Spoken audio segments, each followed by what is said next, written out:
Hi friends, अस्सलाम वालेकुम। Welcome back my channel ख्वाहिशों के जहां। दिन की शुरुआत हुई किचन से। हमेशा की तरह सुबह का टाइम है। ये किचन की हालत कुछ ऐसी थी। थोड़े बर्तन थे रात के वॉश करने के। सर्दी बहुत ज़्यादा बढ़ गई बाबा। रात का खाना खाए बाद से तो और ज़्यादा सर्दी महसूस हो रही है, इसलिए मैं रात में बर्तन नहीं धो के सो रही हूँ, नहीं तो रोज़ाना वॉश करके सोती हूँ। पहला काम करी मैं दूध गर्म करना। दूध रख दी मैं गर्म होने, क्योंकि बच्चे दूध पीते सुबह के टाइम। फिर मैं आटा ले ली। देखिए यहाँ पर माहिरा मैडम उठ के आ गए थे किचन में। बच्चे पूरे उठ गए, छोटे नवाब भी उठ गए ये टाइम पे सुबह सुबह। आटा लगा रही हूँ मैं, क्योंकि मुझे बच्चों को लंच बॉक्स के लिए भी और नाश्ते के लिए भी पराठे चाहिए। अब आटा गूंद के रखे तो 10-15 मिनट अच्छा रेस्ट ले लेता, इसलिए आटा गूंद दी मैं। वैसे तो रोज़ सुबह में पहले आटा ही गूंदती हूँ किचन में आते की। फिर करी मैं बच्चों की स्कूल के लिए रेडी। दोनों बच्चों को रिबन के चोटियाँ डाली। माहिरा गलती से ब्लैक कलर के रिबन ले लिए थे, फिर बाद में मैं वाइट कलर के रिबन के डाली। देखिए छोटी डालना हो गया जल्दी। यहाँ पर छोटे नवाब भी उठ गए थे सुबह सुबह। वैसे तो रोज़ 8:30-9 बजे तक सोते, लेकिन आज 7 बजे ही उठ गए। फिर बनाई मैं गर्मा गर्म से ट्रायंगल पराठे। बच्चे नाश्ता कर लिए।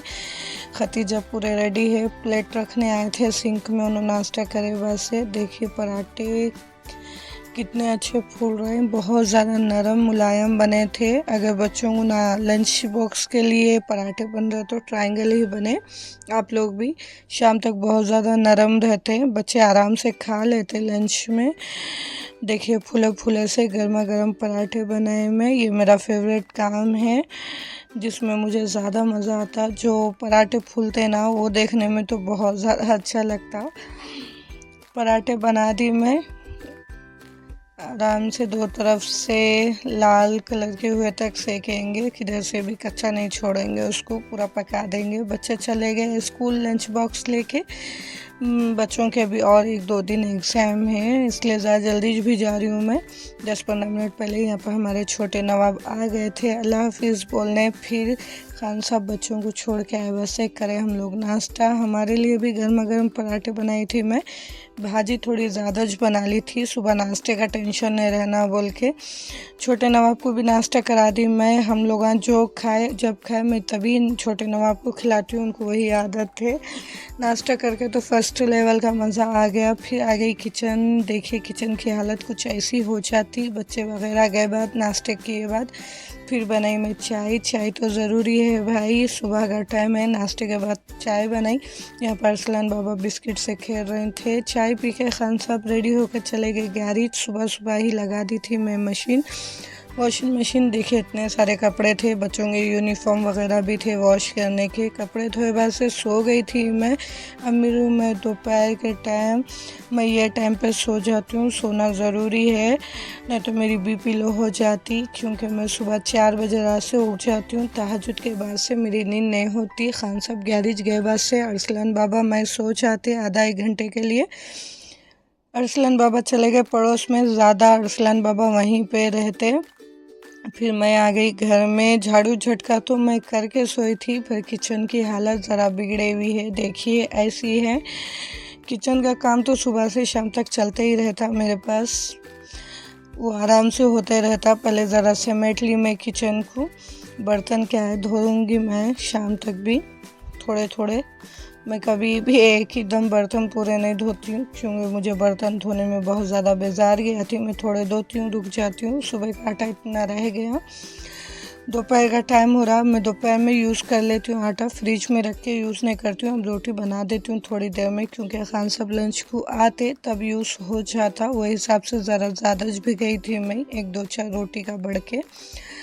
आटे को इस तरीके से गोल बॉल की तरह बना के थोड़ा ऑयल लगाएंगे। ये कटोरी में ऑयल ली थी मैं सुबह पराठे बनाते टाइम, इसलिए यही कटोरी का ऑयल लगा दे के ढक के रख देंगे। जब बनाना है तब पराठे बना लेंगे इसके। ऑयल लगाने से क्या होता बोले तो आटा कड़क भी नहीं होता और काला नहीं पड़ता। 2-2-2.5 घंटे से ज़्यादा रखना भी नहीं चाहिए। आज ज़रा लेट हो गया था मुझे। फिर मैं चावल वॉश करके चावल रख दी। सालाना है थोड़े थोड़े, सुबह वो सालाना यूज़ कर लेंगे दोपहर में, इसलिए आज सालन नहीं बनाई मैं दोपहर में। चावल इच वॉश करके रख दी। फिर आई बर्तन धोने की बारी। बर्तन तो है हर लेडीज़ को लगे हुआ, हाउसवाइफ को। अब जिसके पास हेल्पर है ओके, जिसके पास नहीं है उसको तो धोना ही है। मुझे तो धोना 6 सुबह शाम बर्तन।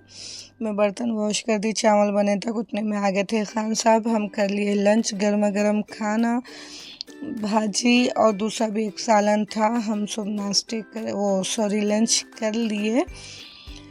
ये टाइम पे बहुत ज़्यादा भूख लग रही थी। खान साहब को मैं आधे एक घंटे से कॉल कर रही हूँ तो आ रहा हूँ बोल के इन्हों आए तक 4 बजा दिए शाम के।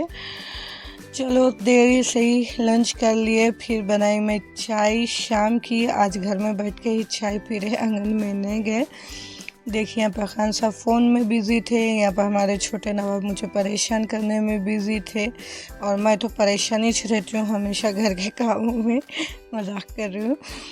लंच करे बाद से मैं आ गई शाम के टाइम आंगन में। जो कपड़े धो के रखी थी वो निकालने, क्योंकि धूप चले गई थी, आंगन में ज़री भी नहीं थी।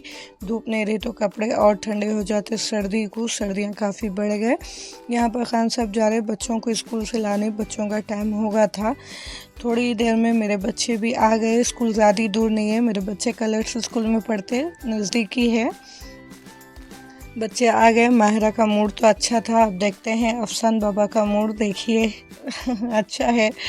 नहीं तो कभी भी स्कूल से आते टाइम सूरत लटका लेके आते हैं ना। यहाँ पर हमारे छोटे नवाब भी आ गए, ये बड़े बच्चे भी आ गए। बच्चों को लेके फिर करी मैं किचन को नीट एंड क्लीन। देखिए अब हुआ मेरे घर का काम, चूल्हा बर्तन हुआ, यानी घर का पूरा काम हो गया। सिर्फ रात का खाना बनाना है। यहाँ पर हमारे माही पुत्र, फिर मैं और खान साहब और हमारे छोटे नवाब कुछ तरकारी लाएंगे बोल के गए, क्योंकि कल लगती जुमेरात को यहाँ पर मंडी लगती तरकारी की। टोटल तरकारी ख़त्म हो गई थी, इसलिए हम गए थे, पर ज़्यादा कुछ भी मिला नहीं। भिंडी गोश्त वगैरह ही मिला। वो लाली में भिंडी गोश्त का शरवा बनाएंगे बोल के पहले किचन को करी सेट। देखिए साइड में इमली भी भीगने डाली में। भिंडी गोश्त का शरवा है तो इमली तो यूज़ होगी। भिंडी गोश्त का शरवा खतीजा और खान साहब का बहुत ज़्यादा फेवरेट है। देखिए गोश्त भी लाली में।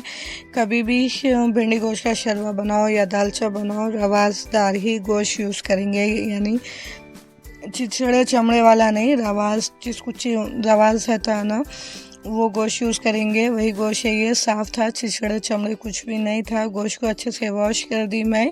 गोश्त को एक जने का कमेंट से आया कल के व्लॉग में कि मैं हल्के हाथों से साफ़ करती हूँ गोश्त, अच्छा साफ़ करना। देखो भाई मैं अच्छा साफ़ कर रही हूँ, मैं कुछ भी बोलना नहीं चाह रही, आपको बुरा दिखे वैसा। मैं अच्छे से साफ़ कर रही, आपको दिखाऊँगा। मैं ज़्यादा डिटेल में वीडियो नहीं डालती हूँ ना, गोश्त ऐसा साफ़ करी वैसा साफ़ करी।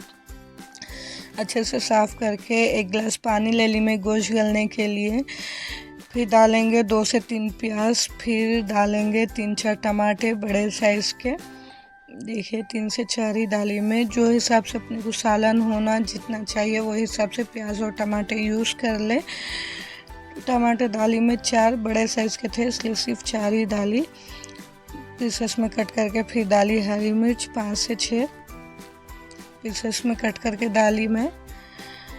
देखिए अब डालेंगे अदरक लहसुन का पेस्ट। ये तो बहुत ज़्यादा ज़रूरी है, कोई सा भी सालन बनाओ गोश्त का अदरक लहसुन तो चाहिए ही उसमें, वरना गोश्त में बिसान बो आती। अदरक लहसुन का पेस्ट 1 चम्मच डाली मैं। अब डालेंगे पाउडर मसाले 3 चम्मच डालेंगे नमक। उसके बाद मुझे डालने की ज़रूरत नहीं पड़ी, मेरा अंदाज़ा सही था, 3 चम्मच नमक बस हो गया सालन को। अब डालेंगे लाल मिर्च। लाल मिर्च हाँ मैं ज़रा ज़्यादा यूज़ करती हूँ, क्योंकि मेरे घर में सब स्पाइसी खाते, बच्चे वगैरह भी। देखिए 5 से 6 चम्मच लाल मिर्च डाली मैं। अब डालेंगे थोड़ी सी हल्दी। हल्दी का कुछ भी रूल नहीं है सालन में, पर ज़रा कलर आता बोल के डाली मैं, टेस्ट तो कुछ भी नहीं रहता उसका। अब डालेंगे कुकिंग ऑयल। ऑयल अपने हिसाब से डाल लें, कम ज़्यादा, मुझे जितना लगता उतना डाली मैं। गोश्त गलने रखी, भिंडी वॉश करके ले ली। भिंडी को एक भिंडी में 2 पीसेस कर रही हूँ थी मैं, ज़्यादा छोटे नहीं करेंगे, बड़े पीस अच्छे दिखते खट्टे शरबे में, वही हिसाब से भिंडी कट कर रही हूँ मैं। भिंडी के सामने का हिस्सा कट कर देखे 2 पीसेस कर रही हूँ थी मैं। देखिए भिंडी कट हो गई, इतने बड़े बड़े साइज के काटी मैं। गोश्त को गलने देंगे साइड में, फिर चावल बनाने रख दी मैं, रोटी नहीं डाल रही हूँ। 5 से 6 सीटी में गोश्त गल जाता। 5 से 6 सीटी हो गए थे यहाँ पे। जो कुकर की एक्स्ट्रा भाप है वो निकाल देंगे। गोश्त चेक करेंगे यहाँ पे। ये टाइम पे उस्तादी में आ गए थे। बच्चे तो अरबी पढ़ रहे थे, अरसलान बाबा भी वहीं पे खेल रहे थे, इसलिए किचन में नहीं दिख रहे। नहीं तो अक्सर मैं कभी भी खाना बनाती हूँ ना मेरे पीछे पीछे फिरते। गोश्त तकरीबन क्या टोटल गल गया अच्छे से। ज़रा भून ली मैं टमाटर और प्याज को। फिर डालेंगे भिंडी डाले बाद से सिर्फ 1 सीटी देंगे। इससे क्या होता बोला तो भिंडी कच्ची रहने का डर नहीं रहता, अच्छी गल जाती। वैसे तो ज़्यादा मेहनत नहीं लगती, दम पे भी रखे तो गल जाती, पर मुझे ज़रा जल्दी था सालन बनाने का, क्योंकि बच्चे स्कूल से आए तक मगरिब हो जा रही, मगरिब की अजान जल्दी हो जा रही। बच्चे लंच ने वो कुछ भी नहीं खा रहे। लंच तो स्कूल में 12 बजे करके आ रहे वो लोग। स्कूल से आए बस से कुछ भी नहीं खा रहे, मगरिब का टाइम रह रहा बोल के, इसलिए मैं ज़रा खाना जल्दी बना दे रही हूँ। बच्चों को ये टाइम पे बहुत ज़्यादा भूख लग रही थी। भिंडी देखिए 1 सीटी में ही अच्छे से गल गई। मैं डिश में ले ली पूरा सालन, क्योंकि कुकर छोटा है। भिंडी डाले बाद से 1 सीटी लगाए बाद से सालन को थोड़ी देर भुनेंगे। नूर भी खुलना ना, नूरिच नहीं खुला था ये टाइम पे इसके ऊपर, इसलिए थोड़ी देर पकने रखी मैं। देखिए अब डालेंगे हरा धनिया ये स्टेज पे डालेंगे, अच्छी खुशबू आती। अच्छा खासा तेल भी सरफेस पे आ गया था। अब हल्लू नूर खुल रहा सालन को, देख सकते। अच्छे से मिक्स कर लेंगे। हरा धनिया डाले बाद से बहुत अच्छी खुशबू आ रही थी बाबा, सच में। ये स्टेज पे मैं झूठे बातें नहीं कर रही हूँ, सच में। कभी आप लोग भी ट्राई करें इस तरीके से। देखिए नूर अच्छा खासा खुल गया। अब डालेंगे इमली का खट्टा, जितना चाहिए उतना, जितना गाढ़ा या लूज चाहिए सालन वो हिसाब से डाल लेंगे। मुझे जितना लगता उतना डाली मैं। एक बार अच्छे से मिक्स कर लेंगे। एक क्या बोलते हैं, अब कुछ भी गले वैसे नहीं है गोश्त वगैरह, तो उसमें इमली का खट्टा डाले बाद से 1 उबाल आने देंगे। 1-2-4 मिनट रखी थी मैं। देखिए यहाँ पर भिंडी गोश्त का खट्टा शरबत तो रेडी है। बहुत अच्छी खुशबू आ रही थी, फर्स्ट लेवल की। और नूर देखिए कितना अच्छा खुला, दिल खुश हो गया सच में। एक बार अच्छे से मिक्स कर ली मैं। सालन रेडी है, रात का खाना भी रेडी है। दोपहर के थोड़े चावल थे वो भी दम पे रख दी मैं, गर्म हो जाते बोल के। रात का खाना रेडी है। अब खाएंगे हम रात का खाना। खतीजा मैडम तो सो भी गए थे रात का खाना खा के ये टाइम तक। अब हम लोग खाए गर्मा गर्म खाना और खट्टा शरबा, मज़ा ही आ गया सच में। खट्टा शरबा तो दिल जीत लिया। आज मेरे कुछ सब्सक्राइबरों का नाम लेना चाह रही हूँ मैं। सारा, सैफ, अली, फलीहा, अब्दुल्ला, ये लोग दुबई से है। मेरे एक सब्सक्राइबर है, उनके बच्चों के नाम है ये, दुबई से है नो, उम्मे जोहा और आयशा। ये मेरे कुछ सब्सक्राइबर है और कुछ उनके बच्चे वगैरह है। आप लोगों के अच्छे कमेंट्स मेरे तक आ रहे माँ, थैंक यू। आप लोग मेरा चैनल देख रहे हैं इंटरेस्ट से और अच्छे कमेंट्स कर रही हैं। ख्वाहिशों के जहाँ को सपोर्ट करिए ऐसे ही, और दिल से थैंक यू सो मच। आप लोग जैसा व्लॉग का इंतज़ार करते हैं, मैं आप लोगों के कमेंट्स का इंतज़ार करती। अच्छे कमेंट्स करना ना भूले। आज का व्लॉग यहीं पर ही ख़त्म करेंगे, रात का खाना खा के। दुआओं में याद रखें, फिर कल मिलेंगे नए व्लॉग के साथ, नई शुरुआत के साथ और नई सुबह के साथ। तब तक के लिए अल्लाह हाफिज़।